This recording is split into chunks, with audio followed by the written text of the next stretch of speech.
இப்போ நீங்கள் பெரும்பாலும் நமக்கு ஒரு தேவை வந்துட்டா யார்கிட்ட போகலாம், எந்த பேங்குக்கு போகலாம், யார்கிட்ட கடன் வாங்கலாம், யார் கொடுப்பா, மனிதர்களை தேடுற சைடில். அந்த ஆண்டவர் சொல்கிறாரு, அங்கே பார்க்காத மேலே பாரு, தேவனை பாரு, அவர் உனக்கு உதவி செய்வார், அவர்கிட்ட சகல ஆசீர்வாதமும் இருக்குது. ஒருவேளை மனுஷர்கிட்ட போனால் இப்போ தானே நான் கொடுத்துட்டேன், என்கிட்ட இல்லையே இப்போ அப்படின்னு சொல்லிடுவாங்க. ஆண்டவர் அப்படி சொல்ல மாட்டார். அவர்கிட்ட சகலவிதமான ஆசீர்வாதமும் சம்பூரணமாக இருக்கிறது. ஆனால் உங்களுடைய கண்கள் அவரை நோக்கி பார்க்கணும், அவரை விசுவாசிக்கணும், அவரை நோக்கி ஜெபம் பண்ணணும்.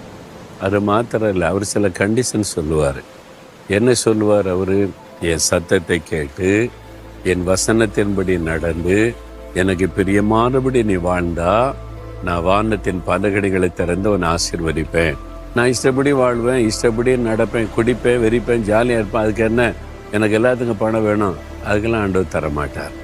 அவசியமானதற்கு கட்டாயம் தருவார். உங்களை கடனாளியாக்கி அடிமைப்படுத்த கர்த்தர் விட மாட்டார்.